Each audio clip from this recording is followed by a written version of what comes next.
भगवान बुद्ध को इसलिए मिटाया गया, देखिए राजपाट की लड़ाई है, लड़ाई राजपाट की है। हमारे महापुरुषों को मिटा के अपने महापुरुषों को स्थापित करना एक बहुत ही बड़ी षड्यंत्र है ये। और उस षड्यंत्र का हिस्सा एससी एसटी ओबीसी को बनाया गया।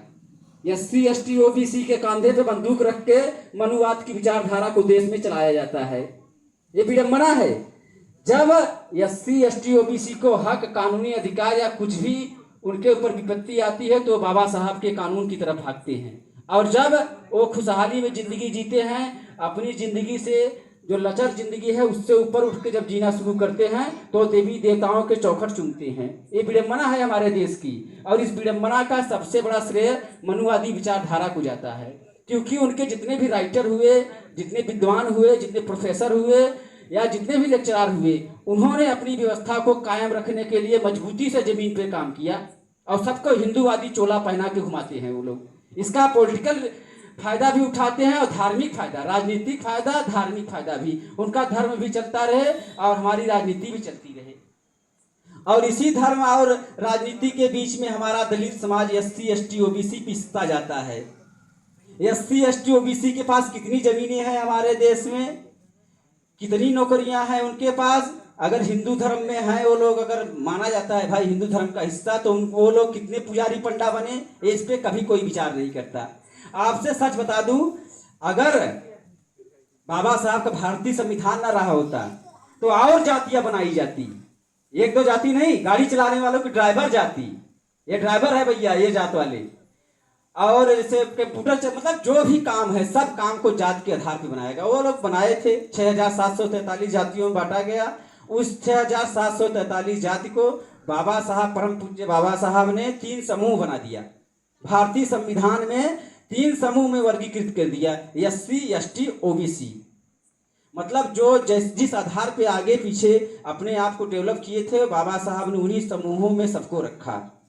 और रही बात एससी की, एससी में चमार, पासी, धोबी, खटीक, इन चारों जातियों को बाबा साहब ने इसलिए रखा कि ये लोग हिंदू धर्म के दबाए सताए गए लोग हैं, उपेक्षित किए गए लोग हैं। इनके हाथ का पानी नहीं पीते थे। क्या चमार ही नहीं, पासी समाज के भाई है, धोबी समाज के भाई हैं। धोबी समाज को क्या काम दिया गया? दुनिया का सबसे गंदा कपड़ा काम धोने के लिए उनको ड्यूटी लगाई गई। हमारे महापुरुषों को, हमारे पूर्वजों को चमड़ा काटने की ड्यूटी लगाई गई, पासी को सुअर चराने की ड्यूटी लगाई गई। ऐसे ऐसे करके अपमानित और तिरस्कारित किया गया। उन सब के मसीहा परम पूज्य बाबा साहब हैं, भले ही वो लोग माने चाहे ना माने। देखिए कानूनी अधिकार, बाबा साहब ये बात जानते थे, ये बात जानते थे कि घर वापसी जरूर होगी, आज नहीं तो कल। इसीलिए उन्होंने वोट का अधिकार लाया। और वोट का अधिकार इसलिए लाया ताकि हर एक इंसान का इस देश के लोकतंत्र में महत्व कायम रहे। अगर लोकतंत्र ना होता, अगर बाबा साहब का संविधान ना होता, वोट देने का हमारा अधिकार ना होता, तो मुश्किल कोई दलितों की बस्ती में कोई जाती, बड़ी जात के लोग, वो कभी दलितों से कोई रिश्ता नहीं रखते साहब।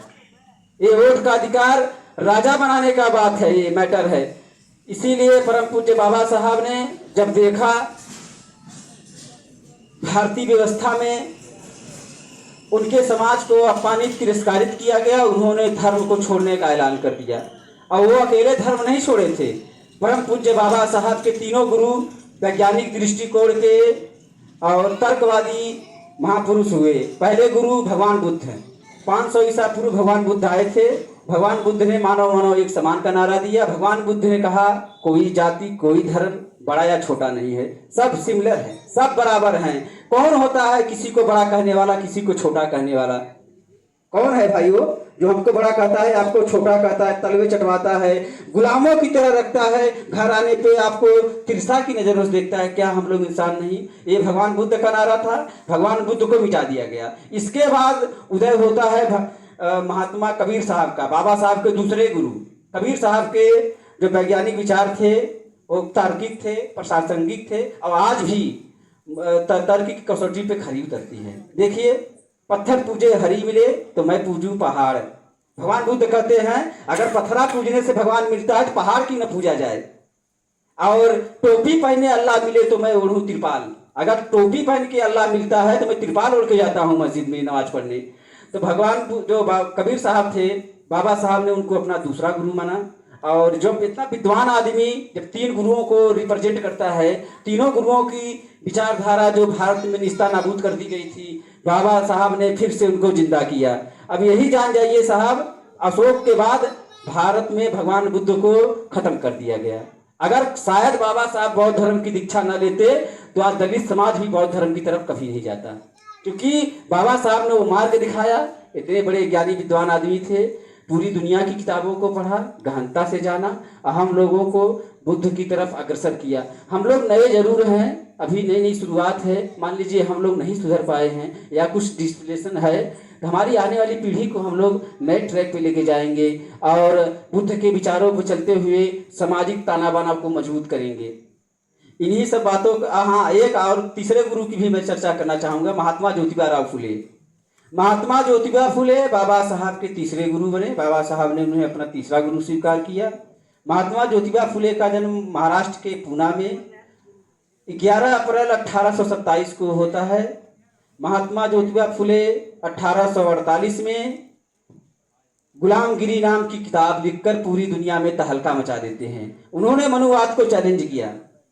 महात्मा फुले ने किताब के जरिए ये बताया कि जो भी आपने व्यंग रचा है, जो भी किताबें काल्पनिक कहानियां लिखी हैं, क्या इसका कोई मोटो है, क्या कोई इसका आधार है। उस समय सामंती लोग पूना में महात्मा फुले का विरोध कर रहे थे। उनकी इस गुलामगिरी किताब का मैंने खुद पढ़ा है, इस किताब को, महात्मा फुले की गुलामगिरी। उस किताब में उन्होंने इंटीग्रेट किया कि जो भी धर्म है ये सिर्फ निजी स्वार्थ के लिए बनाया गया है। महात्मा फुले कहते हैं मंदिर सिर्फ एक बैंक है, मंदिर सिर्फ एक बैंक है जिस बैंक में हिंदू धर्म के सभी जाति के लोग पैसा डालते हैं और निकालता है सिर्फ एक जात का आदमी, वो मालिक है मंदिर का। हम लोग उस बैंक में बस सिर्फ पैसा डालने वाले लोग हैं, आपका कोई अधिपत्य नहीं है, ना ही मंदिर में पुजारी से रिलेशन है आपका, ना ही भगवान से आपका रिलेशन। महात्मा फुले वो इसलिए आंदोलन चला रहे थे। महात्मा फुले ने, क्योंकि 18वीं शताब्दी में महात्मा फुले से बड़ा कोई क्रांतिकारी नहीं हुआ था। महात्मा फुले जब आंदोलन को अग्रसर कर रहे थे तो मनुवादी विचारधारा में दयाराम सरस्वती, राजा राम मोहन राय जैसे बड़े बड़े दिग्गज थे, उनका मुकाबला उनसे था। लेकिन महात्मा ज्योतिबा फुले कभी हारे नहीं, अपने संघर्षों को अब निरंतर जारी रखा, यहाँ तक कि अपनी जिंदगी को भी दांव पे लगा के रखा। महात्मा फुले आज वो क्रांति हैं, राष्ट्रपिता कहे जाते हैं, जिन्होंने सत्य शोधक समाज की स्थापना किया। और उस सत्य शोधक समाज में जब महिलाओं को पुरुषों के साथ जिंदा जला दिया जाता था, महात्मा फुले ने सबसे पहले इसका विरोध किया। महात्मा फुले ने लड़कियों को बताया कि लड़कों के बराबर लड़कियों को भी शिक्षा का अधिकार है। और वो बताया ही नहीं, देखिए एक दिया से दूसरा दिया जलाते हैं तो एक दिए की रोशनी कम नहीं हो जाती। महात्मा फुले पढ़े लिखे आदमी थे, शिक्षित आदमी थे, जात के माली थे, तो उन्होंने दूसरा दिया अपनी वाइफ माता सावित्री बाई फुले को पढ़ाया। सावित्री बाई फुले को पढ़ाया और दोनों कपल्स जो दोनों थे, इन दोनों ने पूरी दुनिया में तहलका मचाया और शिक्षा के द्वार खोले। कितनी भी मनुवादी व्यवस्था ने उनको रोकना चाहा, लेकिन महात्मा फुले अपने एड़ियों के दम पे रगड़ के अंधविश्वास को चलते चले गए और एक इतिहास कायम किया। इन्हीं सब बातों के साथ और थोड़ी सी बात मैं और जरूर बताना चाहूँगा। देखिए, सच बात है कि हम लोगों का अगर संविधान खत्म हो गया, जिस दिन भारत का संविधान को खत्म कर दिया जाएगा, उस दिन यहाँ का SC ST OBC इस देश में लात फूसों से बात करेंगे। वो लोग हमारे संविधान को मिटाना चाहते हैं। संविधान, बाबा साहब ने कहा भारतीय संविधान को मिटने मत देना, क्योंकि मैं संविधान में हमेशा जिंदा रहूंगा।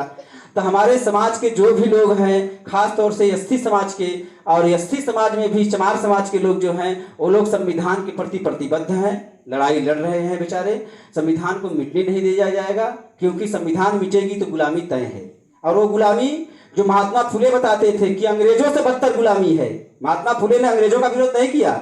महात्मा फुले जानते थे अंग्रेज 100-200 साल के लिए आया है, लेकिन जो हम पे गुलामी थोपी गई है वो 5000 साल पुरानी गुलामी थी। महात्मा फुले ने इसका पुरजोर विरोध किया। महात्मा फुले के साथ EB रामास्वामी पेरियार साहब, और फिर बाद में बाबा साहब का उदय होता है। और धन्य हो बाबा साहब, पूरी दुनिया को झुका दिया साहब ने। जिस स्कूल में बाबा साहब को पढ़ने नहीं दिया गया, बाबा साहब ने पूरी दुनिया में सबसे बड़ा भारतीय संविधान लिख के हम लोगों को प्राउड किया। गर्व महसूस कराया साहब। जब तक जिंदा रहेंगे हम लोगों को लिए प्रेरित करते रहेंगे। और इन्हीं सब बातों के साथ मैं भी अपनी बात को विराम देता हूँ। नमो बुद्धाय, जय भीम।